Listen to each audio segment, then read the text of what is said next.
You've just signed an incredible book as a gift for me, because we're working together this week at the Curtis Cup at your club, Quaker Ridge.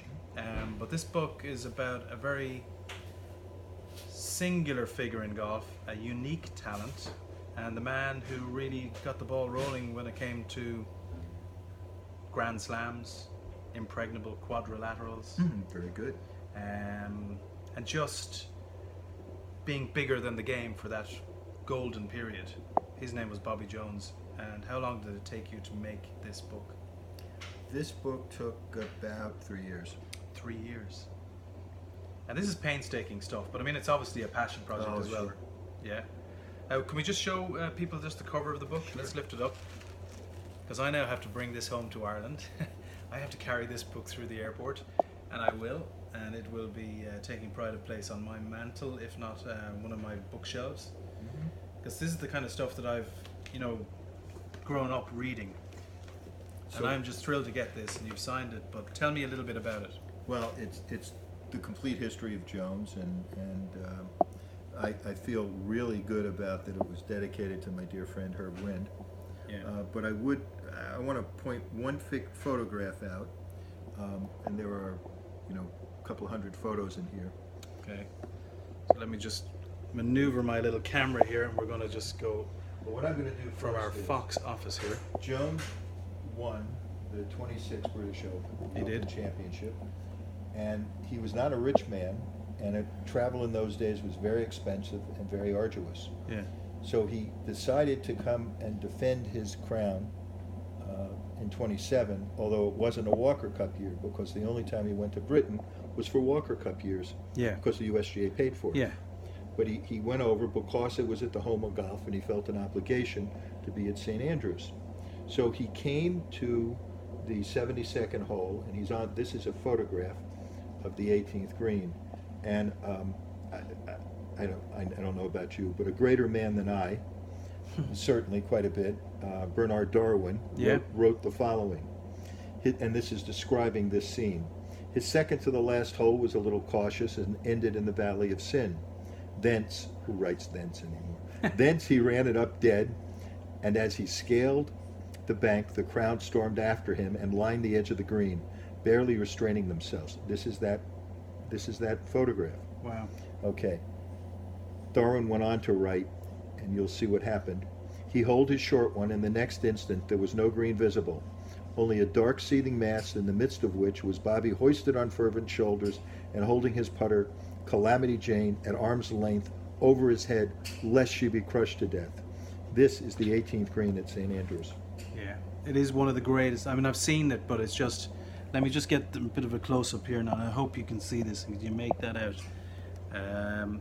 Because that's a wonderful photograph. Yeah, the photograph is amazing. Sorry, I've got this kind of stick that I'm trying to maneuver and to give you the best possible shot. But who is appearing above everyone else? That's Jones. Only Robert Tyre Jones Jr., born on St. Patrick's Day. And that's why he kept a what on his watch? A shamrock? Chain? Yeah, he did. And he married a lady with a very Irish name as well, did he not? Yes, he did. So that is just a phenomenal photograph. And there's Calamity Jane. Over his head, lest she be crushed to death. Incredible. He was a great man. He was. He was a great, great man. He was a special man. His Very name was special. Bob Jones. And he was the man who pretty much invented the Grand Slam as we know it. Yep. And I'm here alongside Martin. And thank you very much for the book. My pleasure. Here it is. Look at that. I'm looking forward to bringing that home. We should talk again about all the other books that you've written, but well, I'm going to get you the Ryder Cup, and then you're going to curse me out because it's so big. Right. You don't want me to bring that home as well? Yes, I do. On this trip? Oh, of course I do. So I've got a couple of Martin's books at home, So namely the Hogan Mystique. And the man behind the mystique? Yeah, but the most amazing thing about the Hogan Mystique, and a lot of people know about this book, but this guy, Jules Alexander, he wasn't a golf nut or a golf aficionado. Not at that time. But he had a magical eye, and he was intrigued when he went to kind of, I think, am I right in saying the 1959 US Open at Winged Foot? About 90% of the photos are from there. Yeah, so he went down there just to kind of shoot some sport, but his eye was drawn to this mystical figure Ben Hogan. Yep. And you know, there are when you talk about American heroes, I think two of them are absolute golfers without a question. Bob Jones, but Ben Hogan just had this extra element to him.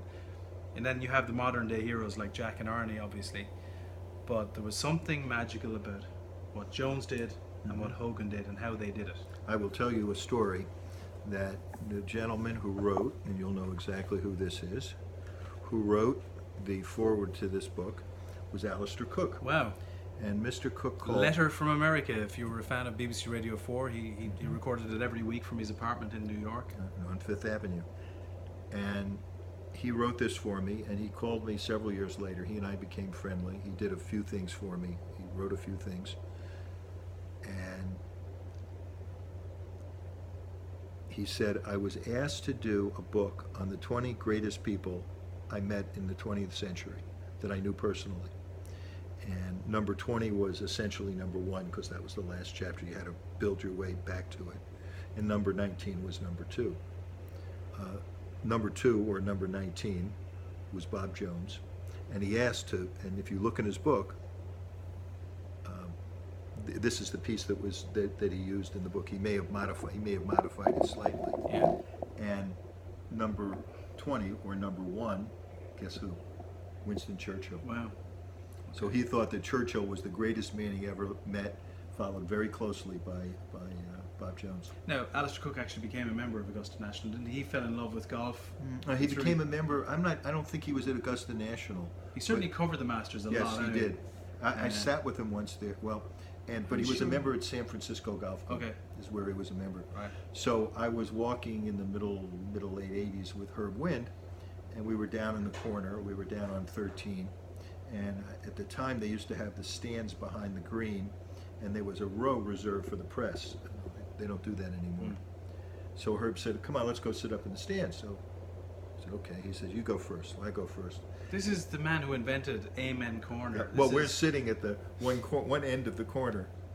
And so who am I sitting next to? I sit down.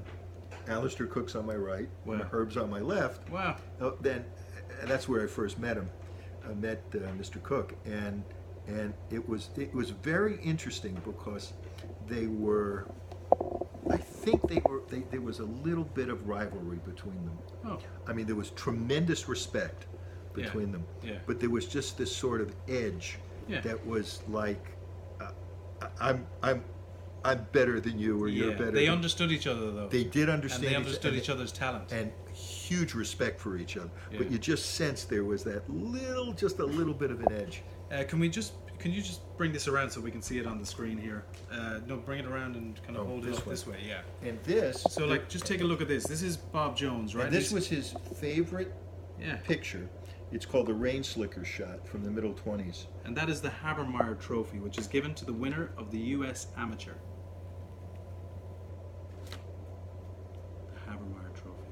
Are you sure it's the amateur? It's the Open Trophy. Well, that's the U.S. Amateur Trophy. Yeah, that is the U.S. Amateur Trophy. That is the U.S. Amateur there. But that's Habermeyer. And so I wanted to put, because, and when he used to go to Augusta, he would they would go to the Jones cabin. Yeah. Pat Ward Thomas. Yeah, the famous writer of The Guardian. Yeah, yep. Guardian. And they would go and sit with him. And also in this story, he tells the story about. And Jones was walking with sticks then and had metal braces on his legs because of the syringomyelia was getting to be fairly advanced. And it was Monday after the Masters. And Mr. Cooke, they were talking. He said, Bob, how about if we can go out and play the par 3? And he said, yeah, I think that'd be okay. And Cliff Roberts comes into the room and in the cabin. And Bob said, Cliff, don't you think it'd be okay if I go out and, if I send Alistair and Pat Ward Thomas, and I forget who the third person, we may have been Leonard Crawley, or it was one of the great writers. And Herb said, Cliff said, Bob, you know the rules. He said, can't go unaccompanied without a member. Jones went out there with his arm, he could barely move around, and walked around with him. Wow. Yeah. It's a great story. Yeah, it was a good story. Well, you have compiled some amazing stories in this.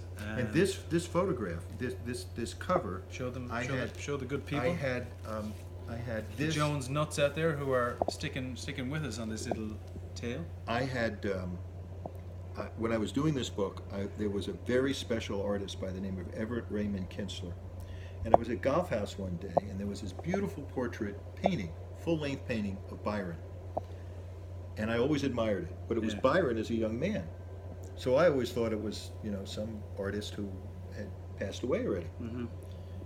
And they said, so I was talking to whoever the curator was at the museum at the time, Mm-hmm. and I said, boy, I'd love to be able to find a portrait painter like that to do for my Jones cover, Mm-hmm. which was a little crazy because the reason they call it scrap art is because you don't pay much for usually cover material. Mm-hmm. And I said, I'd really like to find it because it's going to be a special book. And they said, oh, he's still alive. Wow. He lives in the National Arts Club in New York. Turns out that Ray Kessler, and I still speak to him, I just spoke to him 2 weeks ago, I think he's done 6 of the last seven sitting U.S. presidents. Wow. He has 100 portraits in the National Portrait Gallery, and the only 2 golfers he ever did was the one of Byron and this one of Jones. And he at the time, now this is 20 years ago, at the time, or at least 20 years ago, at the time he was getting $50,000 a commission. That would be quite a bit more today. And I said, look, Ray, I'm crazy to even talk to you about this. I said, but what I really wanted to do was I wanted to donate this to the USGA Museum. He said, if you're going to give it to the museum, he says, I'll do it for, well, I shouldn't tell you the number, but it was 25, which was crazy. I mean, you never do art or something like that. So if you go into the Bob Jones room at Golf House, It's amazing. this hangs there, this portrait. And he also did something called a study, which is a small portrait just to make sure. It's about the size of this book. Mm-hmm. And it's a rough picture of this. It's essentially this. Wow, it's the original sketch almost. Well, but it's painted. Yeah. And you can make it out, but it doesn't have the detail in it yet. He just wants to know, is this where we're going? Do you like this? Did he give it to you? Well, I'll tell you what I did with it. I gave it to a friend of mine Did you? who wrote in this book, Okay. Ben Crenshaw. Wow. And it's his library. Because at home also. he is a great historian, isn't Yep, he? and- Ben loves the history. So I gave that painting to Ben. Wow. Great story.